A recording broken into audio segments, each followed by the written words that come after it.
Mesdames et messieurs, bonjour. Je suis Alpha Blondy et je voudrais envoyer un message à la communauté de la CEDEAO, dont je suis l'ambassadeur pour la paix en Côte d'Ivoire. Donc, j'entends des bruits de bottes.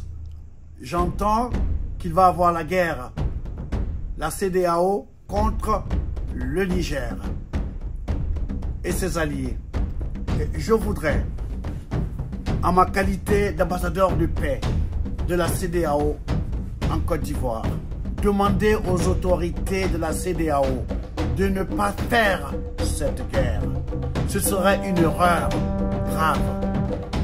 Je vous explique. Les Européens n'ont jamais voulu qu'il y ait la guerre en Europe. Et j'ai le sentiment qu'ils ont envie d'étendre la guerre russo-ukraine en Afrique. J'entends parler des troupes américaines qui sont stationnées au Tchad, les troupes françaises qui sont stationnées au Niger et au Tchad. Je ne parle même pas de ceux qui sont à Djibouti. Les Russes aussi sont à Djibouti. Les Chinois sont à Djibouti. Les Américains sont à Djibouti. Djibouti, Niger, ok, c'est juste une question de minutes. Donc, pour ne pas que les Africains, une fois de plus, tombent dans ce piège géostratégique, il ne faut pas faire cette guerre. Et pour la Côte d'Ivoire, qui est le pays du dialogue, le pays de la paix, depuis le président Félix Houphouët-Boigny, la paix, ce n'est pas un vain mot, c'est un comportement.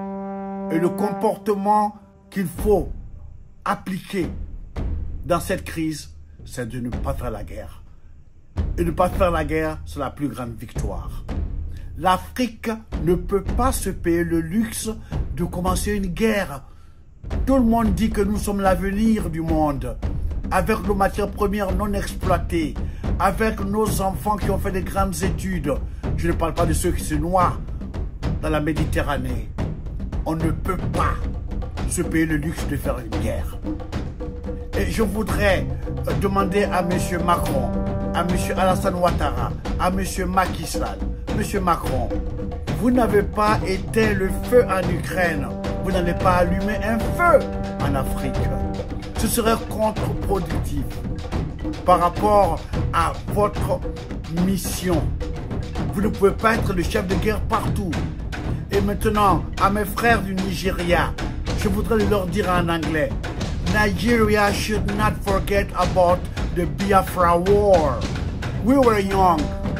We didn't know that Nigeria has so much oil. So that war was a war for oil. How many Africans died for those stupid wars, geostrategic wars? Enough is enough.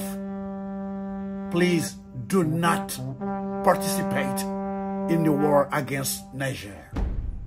Negotiation is the best. African to African. I don't want to even mention the African Union.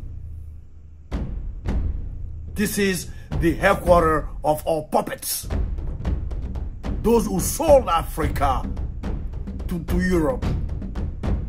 They should be the one to have an army, 55 countries army, to fight against terrorism. They don't need to go borrow money. They have enough money. Pour revenir en français, je dirais, cette guerre, pas la faire. Monsieur Macky Sall, quand les troupes de Wagner, donc les Russes, et l'OTAN vont entrer dans la danse, ça va vous dépasser. Et déjà dans les journaux occidentaux, on vous traite déjà de dictateurs, de sanguinaires, de futurs dictateurs. Je vous en supplie, ne faites pas cette guerre. À mon modeste niveau, à mon humble niveau, je vous en supplie, ne le faites pas. Et je voudrais aussi m'adresser aux autorités maliennes, aux autorités burkinabées, aux autorités du Niger. Ne faites pas cette guerre. Exigez des négociations. Et si la guerre s'invite, demandez aux gens de la CEDEAO Au lieu de faire une armée pour aller combattre leurs frères, pourquoi ne pas faire depuis une armée pour venir aider le Mali à éradiquer le terrorisme, aider le Burkina à éradiquer le terrorisme, aider le Niger, le Nigeria contre Boko Haram. Pourquoi ils n'ont pas fait cette coalition? Alors je vous demande de mettre bas la terre. Parce qu'il y va de notre existence à tous. Cette guerre qui est en Ukraine, ils ne savent même pas quand ça va finir. Ils vont ouvrir d'autres nouveaux fronts chez nous. Ça va sacrifier des vies africaines. Nous comptons sur notre démographie pour être puissants comme l'Inde, comme la Chine. On ne va pas aller encore sacrifier notre capital humain. Je m'adresse à mes frères, les autorités du Niger. Je vous en supplie, ne tuez pas Bazoum. Parce que ceux qui pensent venir vous attaquer, qui n'ont pas pensé à la vie de Bazoum, ne tuez pas, parce que vous leur donnerez un prétexte supplémentaire pour transférer leur guerre Ukraine-Russie chez nous en Afrique. Je vous en prie, réfléchissez, je vous en supplie. Vous avez des grands penseurs, des grands cerveaux à votre disposition. Trouvez une solution intelligente. Ok? Il ne faut pas faire cette guerre. Merci de m'avoir écouté. Que Dieu vous bénisse, que Dieu vous bénisse, que Dieu vous bénisse. Allez, I love you.